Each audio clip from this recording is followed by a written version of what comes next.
Bismillahirrohmanirrohim. Assalamualaikum warahmatullahi wabarakatuh.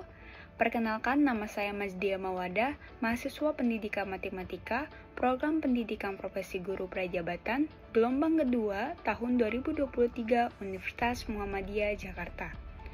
Di sini saya akan mempresentasikan seminar pendidikan profesi guru pada mata kuliah pemahaman tentang peserta didik dan pembelajarannya. Beberapa hal yang akan saya bahas: pertama, latar belakang pemahaman tentang peserta didik dan pembelajarannya. Yang kedua, review pengalaman belajar. Yang ketiga, refleksi pengalaman belajar. Yang keempat, analisis artefak pembelajaran. Yang kelima, pembelajaran bermakna. Dan yang keenam, perubahan yang akan dilakukan. Latar belakang pemahaman tentang peserta didik dan pembelajarannya.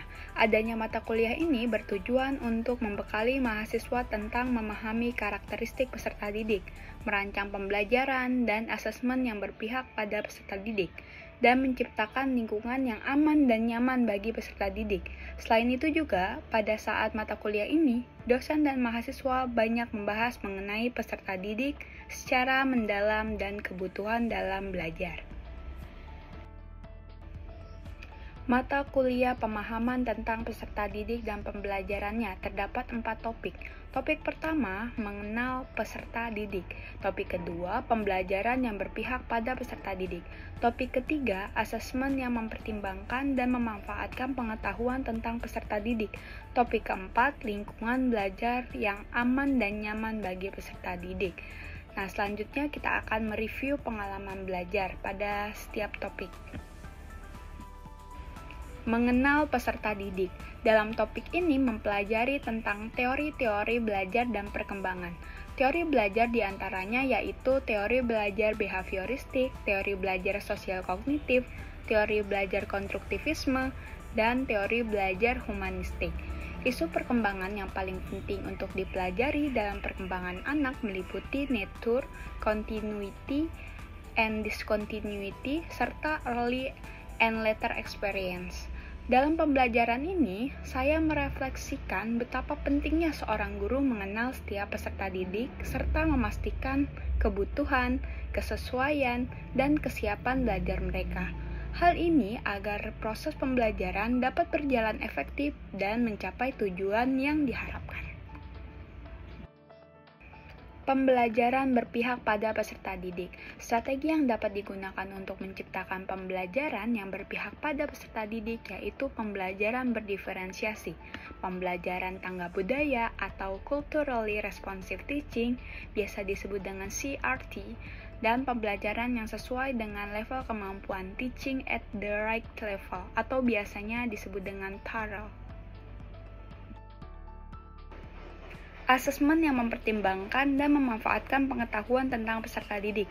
Jenis-jenis asesmen yang diterapkan pada praktik proses pembelajaran yaitu asesmen awal, asesmen formatif, dan asesmen sumatif. Asesmen awal dilakukan sebelum proses pembelajaran dimulai, bertujuan untuk mengetahui pengetahuan dan keterampilan peserta didik yang sudah ada sebelum memulai topik baru. Contohnya tes diagnostik, kuis pra pembelajaran, atau wawancara awal. Asesmen formatif dilakukan selama proses pembelajaran, bertujuan untuk memantau dan memberikan umpan balik terhadap kemajuan belajar peserta didik sehingga pembelajaran dapat disesuaikan sesuai kebutuhan peserta didik. Contohnya kuis harian, tugas mingguan, diskusi kelas, atau proyek kecil. Asesmen sumatif yang dilakukan setelah proses pembelajaran selesai, bertujuan untuk mengevaluasi hasil pembelajaran peserta didik secara keseluruhan terhadap tujuan pembelajaran yang telah diterapkan. Contohnya, ujian akhir semester atau UAS, proyek akhir, dan portofolio. Lingkungan belajar yang aman dan nyaman bagi peserta didik.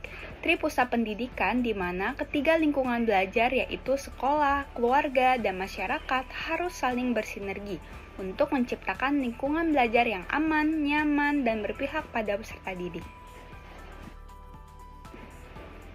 Refleksi pengalaman belajar. Di sini saya memilih satu topik untuk dibahas lebih lanjut, yaitu topik 2, pembelajaran yang berpihak pada peserta didik. Pada saat mempelajari topik ini, saya merasa bahwa topik ini sangat penting untuk dipelajari bagi mahasiswa sebagai calon guru atau pendidik, karena seorang guru atau pendidik harus memiliki kemampuan untuk memahami karakteristik peserta didik, salah satunya dengan menggunakan pendekatan berdiferensiasi. Selain itu juga, Culturally Responsive Teaching atau CRT merupakan suatu metode pembelajaran yang berfokus pada persamaan hak setiap peserta didik untuk mendapatkan pengajaran tanpa membedakan latar belakang budaya mereka. Adapun Teaching at the Right Level atau TARL merupakan pendekatan pedagogis yang memperhatikan persamaan level kemampuan berdasarkan evaluasi. Peserta didik dikelompokkan berdasarkan tingkat pembelajaran dari usia dan kelas. TARL juga merupakan pendekatan pembelajaran yang tidak mengacu pada tingkat kelas, melainkan mengacu pada tingkat kemampuan peserta didik. Inilah yang menjadi TARL berbeda dari pendekatan biasanya. Analisis artefak pembelajaran. Artefak yang saya cantumkan merupakan kumpulan tugas-tugas yang sudah terselesaikan pada topik 2 di semester 1 kemarin. Mulai dari diri. Pada gambar ini, mahasiswa diminta untuk menganalisis. Gambar tersebut terlihat pendidikan sekarang yang terjadi di Indonesia. Hal ini berkaitan bagaimana kita sebagai seorang guru bisa memahami karakteristik peserta didik agar kita tidak salah dalam memberikan pembelajaran yang sesuai dengan tingkat kemampuan peserta didik. Ruang kolaborasi. Sebelumnya, mahasiswa diberikan contoh RPP dari sekolah tempat PPL-nya masing-masing. Di sini, mahasiswa diminta untuk menganalisis rencana pembelajaran dan memodifikasi rencana pembelajaran.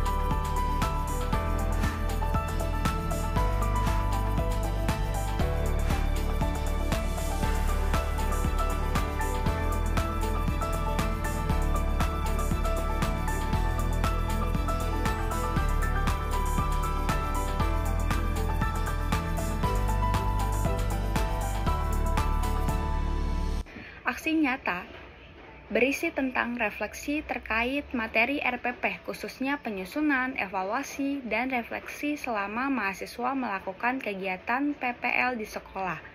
Hal yang harus dilakukan yaitu menghasilkan program pembelajaran yang inklusif serta menciptakan lingkungan belajar yang aman, nyaman, dan berpihak pada anak di kelas dengan menerapkan strategi pendekatan pembelajaran berdasarkan profil peserta didik. Pembelajaran bermakna.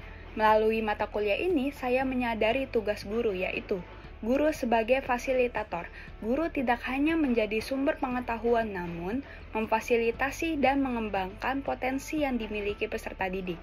Guru sebagai agent of change. Guru berupaya membentuk dan menghasilkan yang potensial sehingga guru harus mengetahui bakat peserta didik melalui pembelajaran berdiferensiasi. Guru sebagai inovator. Guru harus mengikuti perkembangan zaman dan teknologi, sehingga guru dapat mengintegrasikannya di dalam pembelajaran. Guru dapat menciptakan lingkungan belajar yang menarik dan relevan dengan kebutuhan peserta didik sesuai dengan zamannya. Perubahan yang akan dilakukan melalui mata kuliah ini, perubahan yang akan saya lakukan, mengetahui kebutuhan dan minat peserta didik, melakukan asesmen awal untuk memahami kebutuhan, minat, dan gaya belajar masing-masing peserta didik. Pembelajaran diferensiasi, merancang kegiatan belajar yang sesuai dengan kemampuan dan minat peserta didik yang beragam. mengaktifkan partisipasi peserta didik, mendorong peserta didik untuk lebih aktif berpartisipasi dalam proses pembelajaran, lingkungan belajar yang mendukung, menciptakan lingkungan kelas yang inklusif, aman, dan nyaman mendukung semua peserta didik. Umpan balik yang konstruktif. Memberikan umpan balik yang berfokus pada proses belajar dan kemajuan peserta didik bukan hanya hasil akhirnya saja. Penggunaan teknologi yang efektif. Memanfaatkan teknologi untuk memperkaya proses pembelajaran dan memberikan kesempatan belajar yang lebih bervariasi.